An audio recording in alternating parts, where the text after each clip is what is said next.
Assalamualaikum warahmatullahi wabarakatuh. Selamat pagi ya saudara-saudara sekalian. Kita lanjutkan pembelajarannya masih dalam konteks perhitungan bunga. Kita lanjutkan untuk yang poin yang C pada halaman kelima. Pak Iwan meminjam uang dari bank sebesar 10 juta, kemudian harus mengembalikan pinjaman beserta bunganya sebesar 12 juta. Tentukan besar bunga dan suku bunga. Ya, ini soal hiburan sekali, berarti otomatis bunga itu kan sama dengan 12 juta dikurangi 10 juta. Ya kan, berarti bunganya adalah 2 juta. Nah, seperti ini. Kemudian tentukan besar suku bunganya. Oke, berarti kalau suku bunga berarti kan sama dengan persentase bunga. Itu sama dengan bunga per pokok kali 100%. Kan gitu. Bunganya 2 juta. Per pokoknya adalah 10 juta. Kali 100%. Ya kan, jutanya bisa hilang ini. Ini hilangkan, berarti adalah 20%. Selesai. Kemudian yang nomor kedua. Seorang pengusaha memberikan modal sebesar 30 juta kepada rekan bisnisnya dengan ketentuan mengembalikan pinjaman beserta bagi hasilnya sebesar 33 juta. Tentukan besar bagi hasil dan persentase bagi hasil. Sama seperti halnya tadi, bahwa bagi hasil, kalau di sini istilahnya bagi hasil ya. Jadi kita menyesuaikan dengan kalimatnya, kalimat soalnya ya. Jadi bagi hasil itu sama dengan 33 juta dikurangi dengan 30 juta itu sama dengan 3 juta. Nah, kalau prosentase bagi hasil sama ya, berarti kalau tadi di atasnya bunga kita pakainya bagi hasil. Berarti bagi hasil dibagi dengan modal dikalikan dengan 100%. Bagi hasilnya berapa? Bagi hasilnya adalah 3 juta dibagi dengan modalnya adalah 30 juta. Ini jutanya hilang kali 100%. Ya. Ini 0 ya, hilang. Ini 1 kali 10 berarti 10%. Selesai. Seperti ini.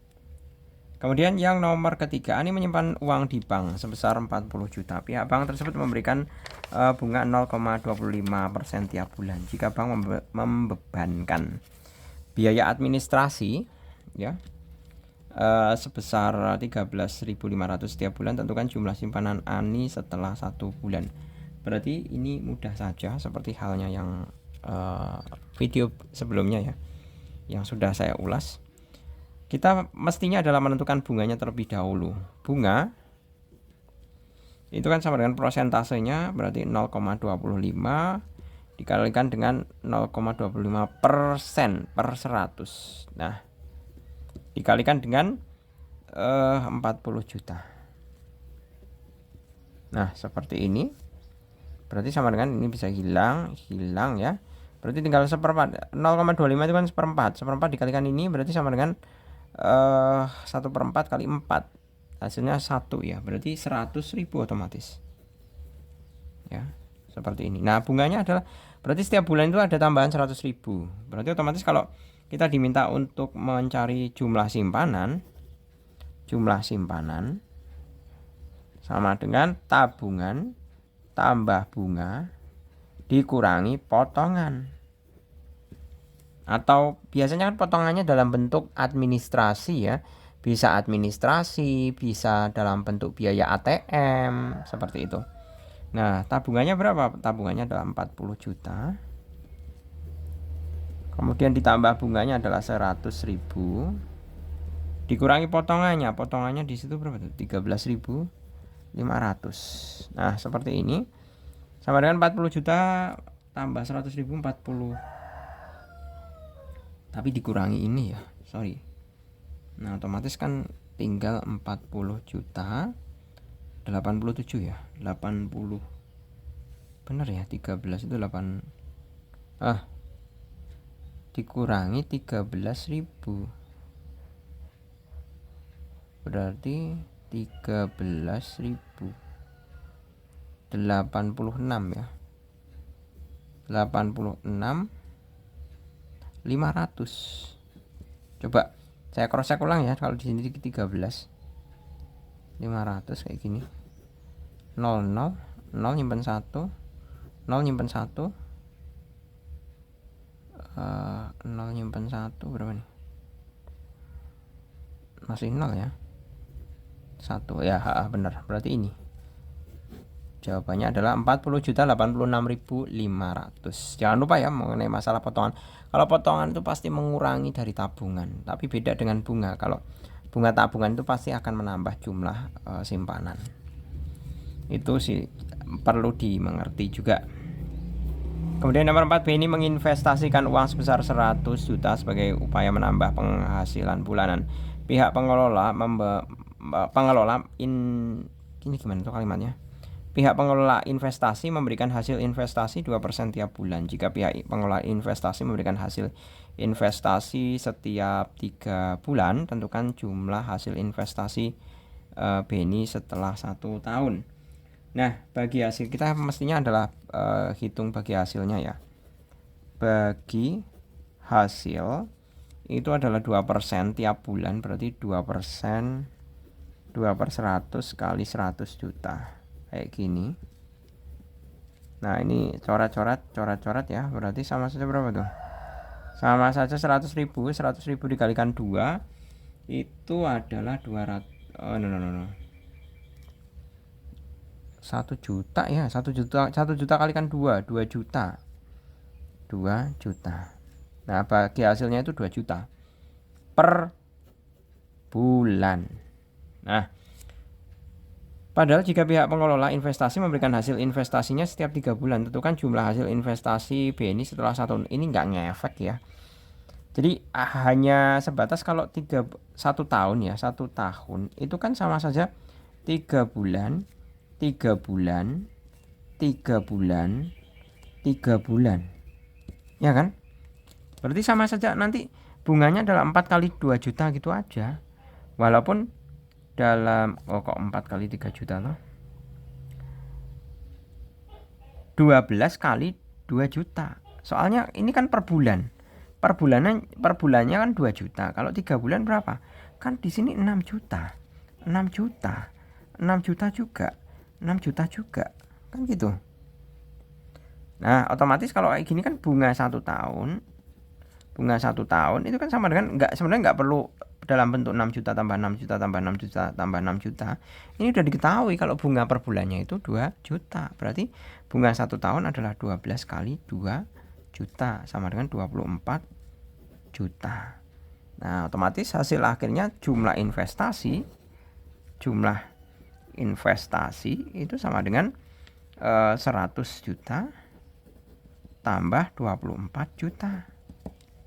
Sama dengan 124 juta. Ini saya pakai juta itu untuk menyingkat saja ya, daripada saya harus nulis 124,000,000. Ini juga menghabiskan energi. Ya kan? Seperti itu. Oke. Gitu ya, bisa diterima.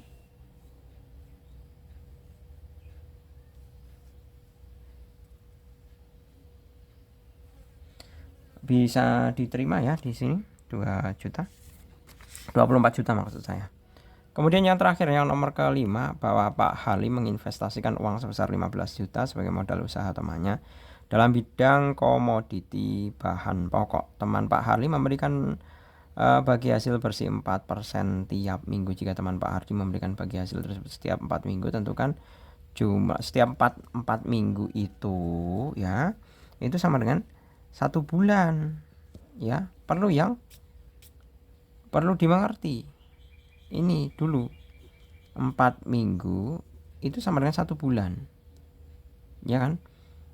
Bagi hasil bersih 4% tiap minggu, padahal di sini 1 tahun. Berarti otomatis kalau 1 tahun itu kan sama dengan 4 kali 12 ya, berarti 48. Berarti otomatis nanti itu dikalikan 48, karena asumsinya itu 1 tahun ini mengindikasikan bahwa 1 tahun itu sama dengan 48 bulan ya. Jadi dari asumsi ini dulu bahwa satu bulan itu 4 minggu. Soalnya apa, kalau di dalam buku-buku tentang konversi waktu itu ya, biasanya 1 tahun itu dituliskan 52 bulan, 52 minggu. Umumnya seperti itu. Ya. Kalau misalkan logikanya kalau 1 bulan 4 minggu itu kan berarti rata-rata setiap bulannya itu kan 28 hari. Dalam kenyataannya bulan-bulan di dalam 1 tahun itu kan isinya 30 sama 31 hari. Kan gitu. Berarti kan masih ada sisa gitu loh. Ya. Jadi nanti ada 2 teknik untuk mengerjakan yang nomor 5 ini. Kalau kita memakai asumsi yang pertama bahwa 1 tahun itu kalau sesuai dengan ini di sini, kalau kita menganggapnya 4 bulan itu kok 4 bulan atau 1 bulan itu sama dengan 4 minggu, kita pakainya yang ini. Tapi kalau kita pakai asumsi yang kedua bahwa 1 tahun itu sama dengan 52 bulan, nah ini juga benar juga karena dalam kenyataannya 1 tahun itu kan 52 kok gini toh 48 bulan minggu. Ya, ini juga minggu. Nah, nanti tergantung kalian mau memakai asumsi yang mana, ya. Seperti itu. Nah, kalau Pak Jul disesuaikan saja dengan realitanya bahwa di dalam 1 tahun itu adalah 52 minggu.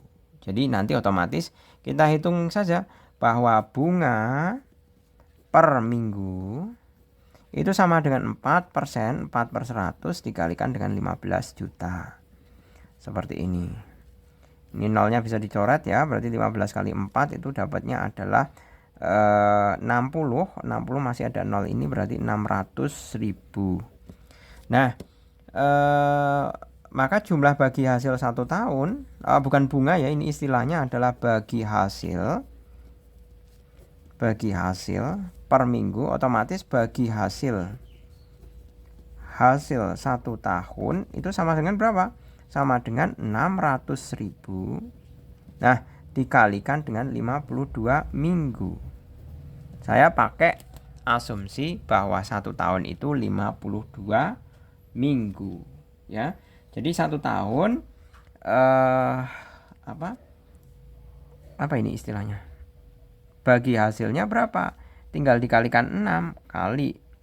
Berarti 2 nyimpen 1 30 31. Berarti 312 masih ada nolnya 5.